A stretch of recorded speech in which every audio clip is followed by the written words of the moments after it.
La energía nuclear. Hola, ¿alguna vez te has preguntado cómo funciona la energía nuclear? Hoy vamos a hablar sobre la energía nuclear, cómo trabaja, así como sus ventajas y desventajas.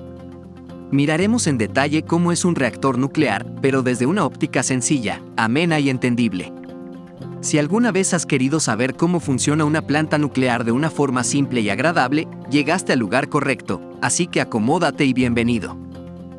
Para iniciar, debemos entender algunos conceptos fundamentales. Número 1. La radiación.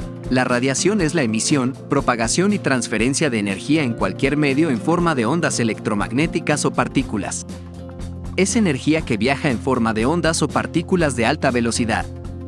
Puede ocurrir naturalmente o ser creada por el hombre. Existen dos tipos. Radiación no ionizante, es la que es de baja energía, por ejemplo, las ondas de radio, teléfonos celulares, microondas, radiación infrarroja y luz visible. Convivimos a diario con ella y si no nos exponemos demasiado, no es peligrosa para nosotros. Radiación ionizante. Incluye radiación ultravioleta, radón, rayos X y rayos gamma.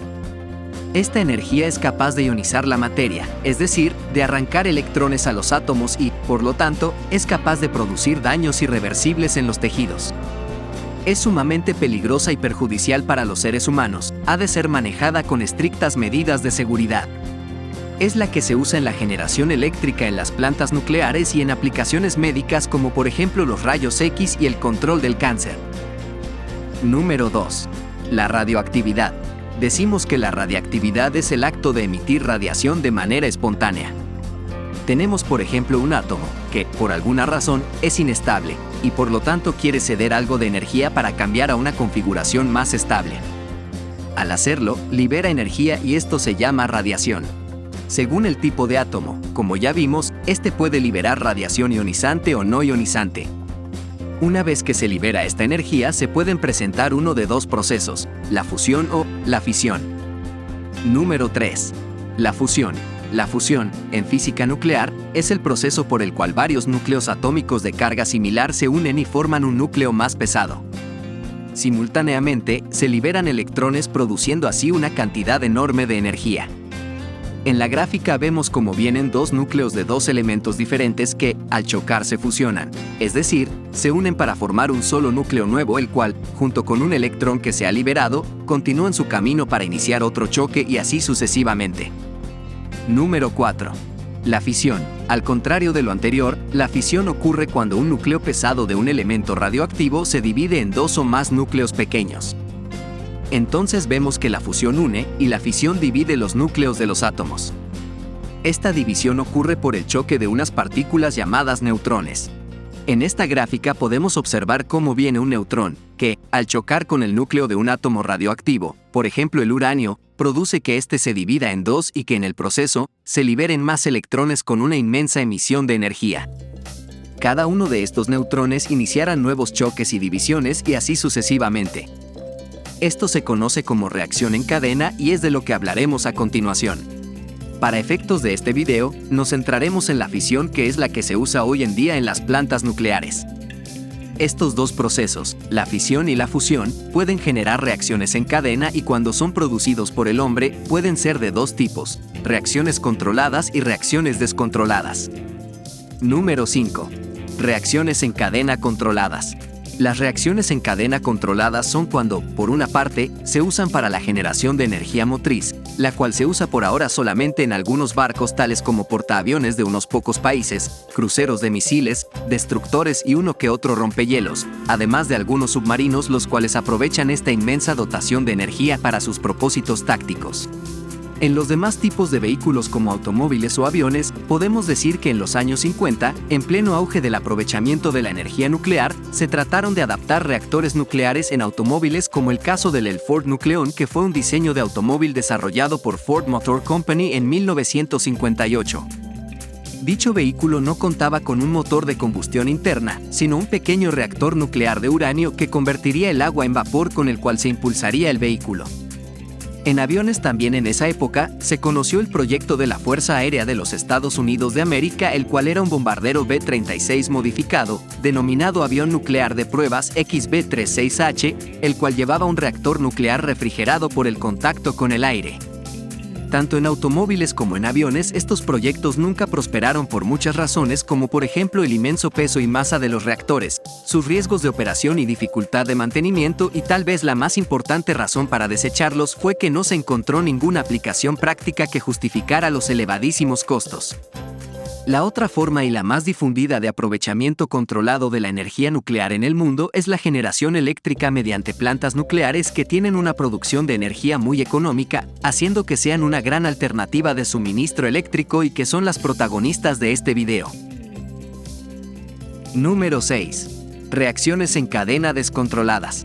Los otros procesos que se pueden generar, como ya dijimos, son las reacciones en cadena descontroladas, que básicamente ocurren cuando la energía nuclear se usa en la fabricación de armas nucleares. Donde la reacción nuclear intencionalmente no está controlada, pues buscando el mayor poder destructivo mediante la liberación de energía, una vez iniciada esta, ella prosigue hasta el agotamiento del material, lo que sucede en un tiempo muy corto, liberando así toda la energía de una vez, en forma instantánea y exponencial. Número 7. El combustible nuclear. El combustible nuclear es todo aquel material que haya sido adaptado para poder ser utilizado en la generación de energía nuclear.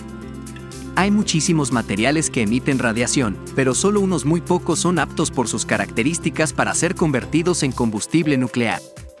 Entre ellos el plutonio y en especial el uranio, que es el más difundido. Este en su forma natural se encuentra en muchos lugares de la Tierra, pero la variedad que es apta, el uranio 235, es más raro de encontrar. Estos minerales en su estado natural son inútiles, pues requieren de un proceso de conversión con una tecnología y recursos que solo unos pocos países disponen para poder fabricar el combustible nuclear. Esta fabricación se refiere al proceso de enriquecer el material y sus propiedades, es decir, hacerlo más radioactivo. Como dato curioso, Estados Unidos hoy en día por políticas ambientalistas no produce combustible nuclear y las necesidades de este insumo para sus plantas nucleares son en su totalidad importadas de países tales como Kazajstán, Canadá, Rusia y Australia. Lo anterior nos sirve además para decir que el combustible nuclear, aunque es de larga vida, no es eterno.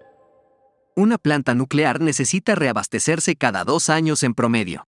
El material pierde su eficiencia, pero esto no quiere decir que deje de ser radioactivo. De hecho, los desechos producidos en el recambio y en la fabricación de combustible nuclear son uno de los problemas más grandes que enfrenta el hombre, pues estos pueden durar cientos de años emitiendo radiaciones que, aunque ya no sirven para generar energía, sí representan un altísimo riesgo para los seres vivos y el medio ambiente. En este punto en particular es que se apoyan principalmente los detractores de la generación de energía por medio de plantas nucleares. Con todos estos conceptos ya claros, ahora pasemos a ver cómo funciona el corazón de toda esta historia, el reactor nuclear y más exactamente, la fisión nuclear que ocurre a su interior. En pocas palabras, el reactor nuclear es un recipiente con unas paredes aislantes muy gruesas representadas acá como el borde negro, en el cual se introducen barras de combustible nuclear, las cuales vemos al centro como círculos grises. Este recipiente se encuentra lleno de agua, pues necesitamos las moléculas de esta para que frenen la velocidad de los neutrones para que pueda haber la fisión. Esta misión del agua hace que la llamemos moderador. Las moléculas del agua, o bien dicho, del moderador, son los círculos azules contra los cuales chocan los puntos verdes que son los neutrones. Los neutrones son liberados por el combustible. Los neutrones que van demasiado rápido son absorbidos por el uranio y no producen la fisión, lo cual vemos en los círculos que cambian a verde. Ahora, observemos los que cambian a rojo, diciendo que los neutrones moderados, es decir, los que han sido frenados por las moléculas de agua, son absorbidos también por el uranio, pero, por su baja velocidad, hacen que el uranio se divida en átomos más pequeños, produciendo más neutrones para continuar la reacción. Esto se conoce como reacción en cadena. A medida que avanza el proceso de fisión, podemos observar cómo el núcleo del reactor cada vez está más y más lleno de neutrones circulantes que se mantienen a sí mismos en este ciclo. Solamente dejarán de hacerlo cuando se apague el reactor o cuando el uranio se haya degradado al paso del tiempo. Entendido esto, decimos que estas reacciones que hemos visto liberan cantidades enormes de energía calorífica, es decir, el núcleo del reactor produce altísimas temperaturas las cuales a su vez supercalientan al moderador, el cual se encuentra a una alta presión para que no se evapore, pues por supuesto, perdería su función. Miremos entonces qué pasa ahora con esa inmensa generación de calor. Pero antes, si te está gustando este video y su contenido te parece interesante, por favor no olvides suscribirte al canal, darle like a este video y activar la campana de notificaciones para que no te pierdas de nuevos contenidos de tu interés. Muchas gracias de antemano. Bien, continuando, miremos un poco más en detalle cómo funciona entonces una planta nuclear. Nos vamos a detener un momento en este gráfico para observar las partes principales de una planta nuclear de generación de energía eléctrica. A la izquierda, marcado con el número 1, se encuentra el reactor nuclear. El reactor está formado por una estructura de varios materiales aislantes que protegen de posibles escapes o fugas de materiales radioactivos. Al interior de este, para efectos de refrigeración, inmerso en agua común, se encuentra el núcleo del reactor marcado con el número 2. Como dijimos, por fuera del núcleo hay un gran recipiente que está también lleno de agua. Como el núcleo del reactor tiene unas paredes aislantes muy gruesas y efectivas, esta agua no es radioactiva como si lo es la del moderador, o sea la que está al interior del núcleo. La función de esta agua es refrigerar el núcleo y mantenerlo a temperaturas controladas. El núcleo y sus conductos, llamados también circuito primario, son sellados y herméticos y por ello circula el moderador, que ya dijimos que es el agua donde se genera la fisión nuclear. El moderador lo representamos en la gráfica con el color púrpura. Marcadas con el número 3 vemos las barras de control que contienen el uranio enriquecido, es decir, el combustible nuclear. Estas barras, al ser insertadas, provocan la fisión en el interior del núcleo y la consecuencia de esto es la liberación de una altísima cantidad de temperatura. El moderador, con dicha temperatura, al circular, llega al generador de vapor, el cual está marcado con el número 5. Al interior del generador de vapor llega a su vez agua corriente que al ser calentada se evapora. Este vapor sale a gran presión y llega a las turbinas, marcadas con el número 6. Estas turbinas básicamente son como ventiladores que giran por efecto del vapor que circula por ellas a gran presión. Estas turbinas mueven el eje del generador o alternador de corriente eléctrica marcado con el número 7, produciendo corriente eléctrica. O, en el caso de submarinos y barcos, hace mover el eje de una hélice. De esta manera, se convierte la energía calorífica de un reactor en energía cinética para efectos de propulsión o en energía eléctrica para abastecer una ciudad. Esta corriente pasa a los transformadores marcados con el número 8, los cuales se encargan de estabilizar y regular la corriente eléctrica, la cual es enviada a centrales eléctricas y luego a las ciudades a través de las torres eléctricas, marcadas con el número 9. De esta manera, la energía calórica que se generó por fisión nuclear se convirtió a corriente eléctrica para abastecer los centros urbanos. Pero, un momento, aún no hemos terminado. Aún nos hace falta una pieza fundamental en este proceso. Nos preguntamos, ¿cómo se controla el reactor y se protege de esas altísimas temperaturas que él mismo produce? Para ver la respuesta, regresemos al gráfico y situémonos nuevamente en el número 6, es decir, en las turbinas. Sabemos que el vapor a presión las hace girar. Continuemos ahora entonces con el camino que sigue el vapor después de esto. Una vez que hace girar las turbinas, el vapor sigue hacia el condensador, marcado con el número 10. En este lugar se encuentra con agua común que viene de la torre de enfriamiento, marcada con el número 11, y del mar o río cercano, marcado con el número 12.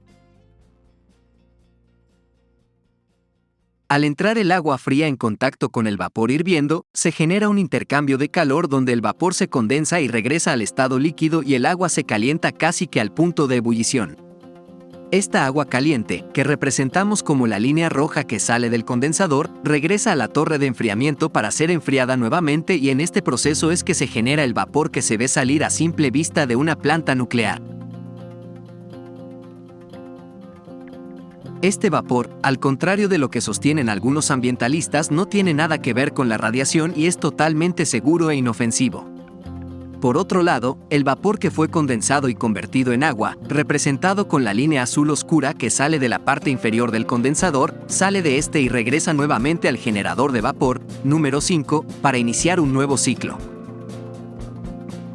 Todo este ciclo, que en el diagrama se representa con los colores azul oscuro y rojo, es un circuito cerrado que se denomina circuito secundario y es fundamental, pues no solo provee de agua al generador de vapor, sino que además es una pieza clave del enfriamiento de todo el reactor. Es muy importante aclarar que esta agua de producción de vapor está aislada del moderador, es decir, del agua donde se hace la fisión, y por lo tanto no es agua radioactiva, como si lo es la del moderador. Las plantas nucleares dependen de un grandísimo e inagotable suministro permanente de agua circulante, razón por la cual se construyen cerca de ríos o mares. En barcos y submarinos, aunque las plantas son proporcionalmente muchísimo más pequeñas, funcionan de la misma manera hasta la turbina, pues esta ya no solo moverá un generador de corriente, sino que además y principalmente moverá un eje de una hélice para efectos de propulsión. Ventajas y desventajas de la energía nuclear. Primero, miremos sus ventajas. Bajo costo de producción. El costo anual derivado del funcionamiento de una planta nuclear es notablemente inferior al costo de las plantas de carbón o gas. Usos alternativos. La energía nuclear se puede utilizar en otros campos como la medicina, en aplicaciones como la radiología y la lucha contra el cáncer, por ejemplo. Además de contribuir al desarrollo tecnológico. Es una energía limpia, libre de emisiones de gases invernadero. Las plantas nucleares, como no queman nada, producen electricidad sin producir gases de efecto invernadero, razón por la cual, desde este punto de vista, la energía nuclear es más afín y compatible con el medio ambiente que la producida por los combustibles fósiles. De ahí que muchos defiendan este tipo de energía y la consideren como energía verde.